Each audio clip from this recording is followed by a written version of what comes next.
कहानी की शुरुआत होती है और हमें एक आवाज सुनाई देती है। हमें अरबों साल पहले जिंदगी दी गई, तो हमने उसका क्या किया। अब हम लूसी नाम के एक लड़की को देखते हैं जो अपने दोस्त के साथ खड़ी थी। वो उसको एक बैग दिखाता है और कहता है तुम्हें ये उस होटल के अंदर जाकर एक आदमी को देकर आना होगा, जिसके बदले में हमें $1000 मिलेंगे। लूसी कहती है इतने कम पैसों में मैं ये काम नहीं करूंगी। जब लूसी उसे मना कर देती है तो अब वो उस सूटकेस को एक हथकड़ी के साथ लूसी के हाथ पर बांध देता है और उसे अंदर जाने का कहता है। उसे भी अब अपने दोस्त की बात को मानना पड़ता है। वो होटल के अंदर आ गई थी और रिसेप्शन पर आकर उस आदमी के बारे में पूछती है जिसका नाम मिस्टर जैंग था। तभी वहाँ पर कुछ लोग आते हैं जो लूसी के दोस्त को होटल के दरवाजे पर ही गोली मार देते हैं और लूसी को पकड़कर अपने साथ एक होटल के कमरे में ले आए थे। वहीं पर मिस्टर जैंग आता है जिसके हाथ खून में भरे हुए थे। वो आकर अपने हाथ धोता है और लूसी से पूछता है बताओ इस सूटकेस में क्या है। लूसी उसे देखकर घबरा गई थी और रोने लगती है। कहती है मैं नहीं जानती इसमें क्या है, मुझे तो सिर्फ मेरे दोस्त ने आपको ये सूटकेस देने का कहा था। अब वो उस सूटकेस का कोड बताकर चुप जाते हैं और लूसी से उसे खोलने का कहते हैं। वो पूछती है क्या है इसमें, कोई बॉम्ब है। जैंग कहता है हो सकता है, मुझे तुम्हारे दोस्त पर बिल्कुल भरोसा नहीं, वो कुछ भी कर सकता है। लूसी को बहुत डर लग रहा था। वो उसे खोलने से मना कर देती है। जैंग के आदमी जब उस पर गन करते हैं तो बेचारी डरकर कहती है वेट रुको मैं खोलती हूँ। अब वो उस सूटकेस को कोट लगाकर जब खोलती है तो उसमें से 4 नीले कलर के पैकेट्स मिलते हैं जो किसी तरह का ड्रग था। अब उस ड्रग को टेस्ट करवाने के लिए जैंग के लोग एक आदमी को लाते हैं। जब वो उस ड्रग को सूंघता है तो वो अजीब अजीब हरकतें करने लगता है और जोर जोर से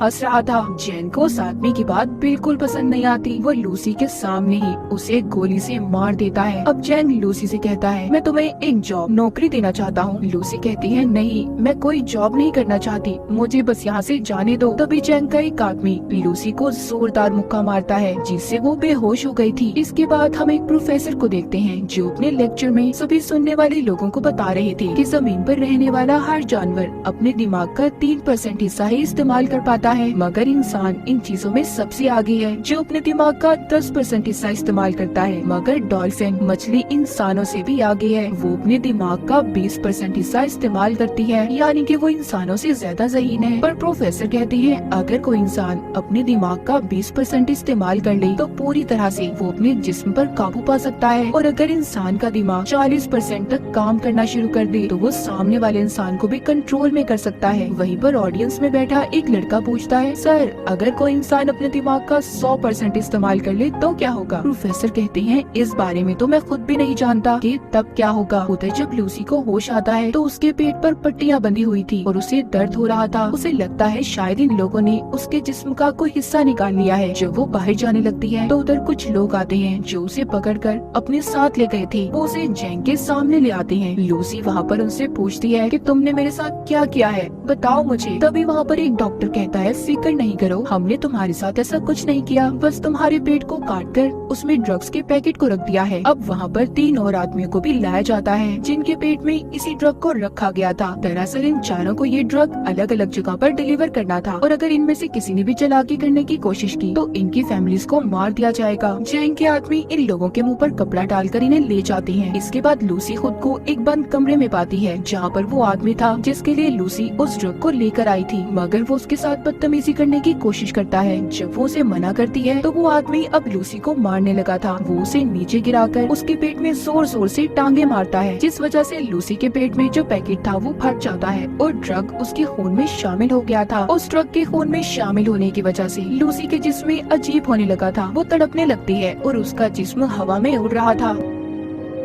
जब उसको होश आता है तो लूसी अब नॉर्मल हो गई थी। वो पहले जैसी लूसी नहीं रही थी। जब वो आदमी दोबारा से उसके पास आता है जो पहले उससे बदतमीजी करने की कोशिश कर रहा था, तो अब वो उसे खूब मारती है और उस जगह से बाहर आ गई थी। वो बाहर आकर वहाँ पर सभी बैठे हुए लोगों को मार देती है। इस लड़ाई में लूसी को भी एक गोली लग गई थी, मगर वो बड़े ही आराम से उस गोली को अपने जिस्म से अपने ही हाथ से बाहर निकाल देती है। दिखने में ऐसा लग रहा था कि जैसे उसे कोई दर्द महसूस ना हो। अब लूसी उस जगह से बाहर निकलकर कुछ और लोगों को अपनी गन से मार देती है और फिर टैक्सी लेकर हॉस्पिटल पहुंचती है, जहां पर कुछ डॉक्टर एक मरीज का ऑपरेशन कर रहे थे। वो स्क्रीन पर जब उस मरीज के दिमाग को देखती है, जिसके बाद उसे गोली मार देती है और डॉक्टर से कहती है कि यह आदमी वैसे भी मरने वाला था, मगर लूसी कैसे जानती थी कि वो मरने वाला है? शायद इस पर उस ड्रग का असर था और इसका दिमाग अब 20% काम कर रहा था। वो डॉक्टर पर गन करके कहती है कि मेरे पेट में ड्रग का पैकेट है, जल्दी से मेरा ऑपरेशन करो और ड्रग को बाहर निकालो। डॉक्टर गन को देखकर डर जाता है। उसके पास लूसी की बात को मानने के अलावा कोई और रास्ता नहीं था। जिसके बाद लूसी अपनी मॉम को फोन करती है और कहती है कि मॉम, मैं सब कुछ महसूस कर पा रही हूँ, ये हवा, जमीन की आवाज, अपने अंदर की आवाज, सब कुछ, यहाँ तक कि मुझे अपने बचपन की सारी बातें याद है कि कैसे मैं बड़ी हुई। लूसी अपनी मॉम से बात करती रोने लगी थी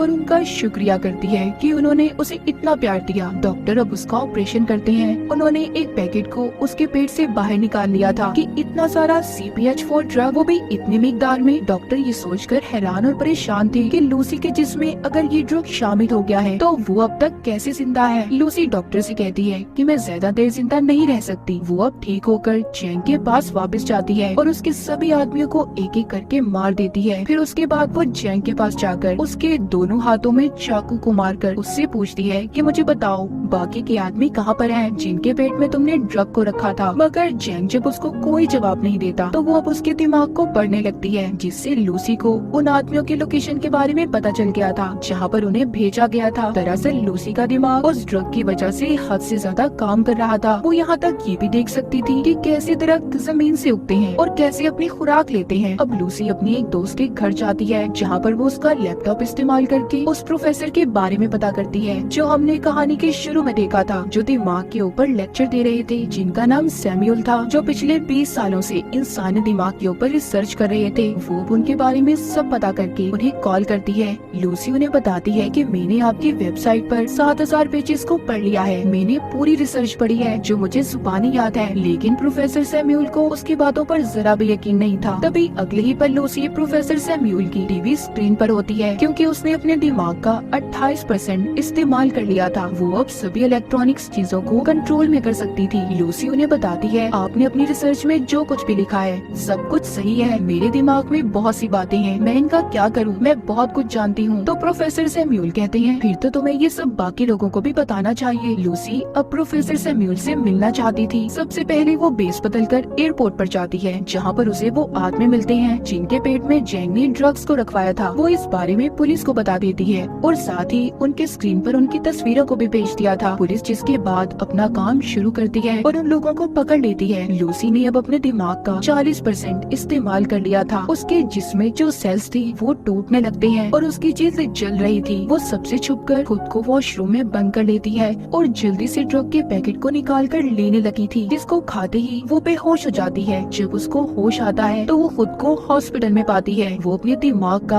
अब 50% इस्तेमाल कर पा रही थी। वहाँ पर पुलिस भी आ जाती है जो लूसी को गिरफ्तार करने आई थी, मगर लूसी अपनी ताकत का इस्तेमाल करती है। उसने इंस्पेक्टर के अलावा वहाँ पर जितने भी पुलिस वाले थे सबको बेहोश कर दिया था। जैसा कि प्रोफेसर सैमुअल ने बताया था कि जब इंसान 40% से ज्यादा अपने दिमाग का इस्तेमाल करेगा तो वो दूसरों पर भी काबू पा सकता है, और लूसी के साथ भी ऐसा ही हो रहा था। उसके साथ ऐसा इसलिए था कि जैसे जैसे वो ड्रग की मिकदार को अपने जिस्म में बढ़ा रही थी, उसका दिमाग ज्यादा से ज्यादा काम कर पा रहा था। उधर वो लोग जो पकड़े गए थे उन्हें हॉस्पिटल ले जाया जाता है ताकि उनके पेट से ड्रग को निकाला जा सके। लूसी भी अब इंस्पेक्टर के साथ हॉस्पिटल में पहुंच जाती है। हम यहाँ पर देख पाते हैं कि लूसी के दिमाग की ताकत इतनी बढ़ गई थी कि अब वो सारे शहर की फोन कॉल्स को भी सुन पा रही थी। तभी उसे पता चलता है कि जैंग के लोग भी हॉस्पिटल में पहुँच गए हैं। लूसी भी अब जल्दी से हॉस्पिटल पहुँचती है। वहाँ पर जैंग के लोग पहले ही मौजूद थे जो उस पर गन तान कर खड़े हो जाते हैं, मगर लूसी के सामने वो ज्यादा देर तक टिक नहीं पाते। वो उन्हें हवा में किसी शॉपर की तरह उड़ा देती है और उनके हथियार छत पर किसी मकनातीस की तरह चिपक गए थे। वो अपने सामने आने वाले एक एक आदमी को दूर करती है जो दीवार में जाकर लगते हैं और दीवार में भी सुराख हो गए थे। लूसी अब उनसे वो बैग लेती है जिसमें ड्रग था जो इन्होंने यहाँ से डॉक्टर से लिया था। वो भी इंस्पेक्टर को अपने साथ चलने का कहती है। उसने जो इतना सब देख लिया था वो लूसी से कहता है, मुझे लगता है कि तुम्हें मेरी मदद की जरूरत नहीं होगी आगे। वो उस इंस्पेक्टर के पास आती है और कहती है, तुम मेरे लिए एक रिमाइंडर की तरह हो जिसे मैं हमेशा याद रखना चाहती हूँ। चलो मेरे साथ चलो। वो उसे लेकर अब प्रोफेसर सैमुअल से मिलने के लिए निकल जाती है, मगर जैन ने उसे जाते हुए देख लिया था। वो भी अब अपने आदमियों के साथ उसका पीछा करता है। वहीं पर हम प्रोफेसर सैमुअल को देखते हैं जिन्होंने सभी उन डॉक्टर्स और प्रोफेसर को बुला लिया था जो अपनी अपनी रिसर्च में माहिर थे। वहाँ पर अब लूसी भी आ गई थी। प्रोफेसर सैमुअल सबको लूसी से मिलवाते हैं। सभी मिलकर काफी हैरान थे, मगर एक प्रोफेसर को लूसी पर शक था। वो अब उसको पकड़कर उसके बारे में बताती है। कहती है कि जब तुम्हारी बेटी 6 साल की थी तो उसकी मौत कार एक्सीडेंट की वजह से हुई। ये सुनकर वो हैरान हो गए थे क्योंकि इस बारे में आज तक कोई भी नहीं जानता था और इसी वजह से सभी लूसी पर यकीन करने लगे थे। वो सभी को वहाँ पर वो जानकारी देने लगती है जिसके बारे में वो सब कुछ जानती थी। वो अपने जिस्म में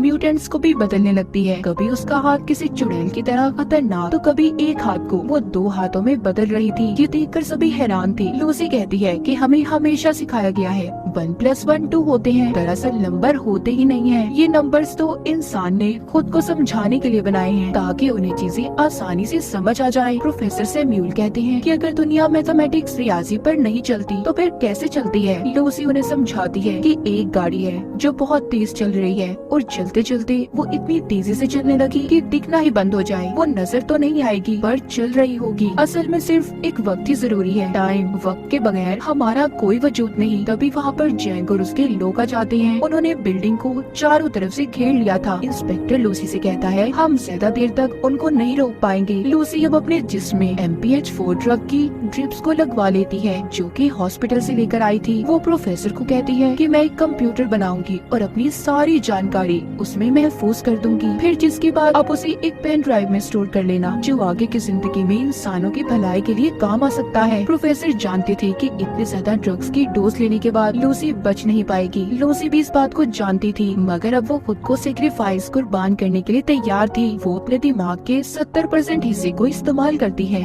जिसके बाद वो कमरे में मौजूद सभी मेटल्स और एनर्जी का इस्तेमाल करके एक बहुत बड़ा कंप्यूटर तैयार करती है जिसके अंदर वो अपनी सभी जानकारी को स्टोर करने वाली थी। और फिर वो अपने दिमाग का 80% हिस्सा इस्तेमाल करके एक कंप्यूटर तैयार करती है जो इस तरह की नॉलेज, जानकारी को स्टोर कर सकता था। लूसी अपने दिमाग को इस हद तक इस्तेमाल कर लेती है कि वो वक्त के दूसरे हिस्से में भी पहुंच गई थी, यानी कि वो टाइम ट्रेवल भी कर सकती थी। इसके बाद वो हजारों साल पीछे जाकर जमीन पर जब डायनासोर थे वहाँ पर पहुँच जाती है। जब वो उस वक्त से थोड़ा और पीछे जाती है तो वो उस वक्त में पहुँच गई थी जब इंसान का कोई वजूद ही नहीं था, सिर्फ चंद ही एक इंसान थे, मगर वो भी जानवरों के रूप में। अब लूसी वापस आती है। जैसे जैसे वो अपने दिमाग का इस्तेमाल कर रही थी उसका जिस्म गायब होता जा रहा था। जब वो 99% अपने दिमाग का इस्तेमाल करती है तो आसमान पर उस वक्त में पहुंच जाती है जब जमीन का ये हिस्सा बना था। वहाँ पर अब जैंग भी आ गया था। इससे पहले वो लूसी को मारता वो अपने दिमाग का 100% हिस्सा इस्तेमाल करके गायब हो गई थी। वहीं पर इंस्पेक्टर आ जाता है जिसने अब जैंग को मार दिया था। लूसी प्रोफेसर को आकर पेन ड्राइव देती है जिसमें उसने अपने दिमाग के सारे डेटा को स्टोर कर दिया था। इंस्पेक्टर पूछता है, लूसी तुम कहाँ पर हो? तभी उसके फोन पर मैसेज आता है, आई एम एवरीवेयर, मैं हर जगह पर हूँ। कहानी के आखिर में हम वही आवाज को सुन पाते हैं जो हमने कहानी के शुरू में सुनी थी कि अरबों साल पहले हमें जिंदगी दी गई, मगर हमने उसके साथ क्या किया, क्या समझा अपनी जिंदगी को। हमें एक बहुत ही एडवांस कंप्यूटर दिया गया है और वो है हमारा दिमाग, मगर हम पैसे कमाने के लिए अपने जिस्म का तो इस्तेमाल करते हैं मगर अपने दिमाग को कोई समझ पाता है। और इसी के साथ इस मूवी की कहानी यहीं पर खत्म हो जाती है।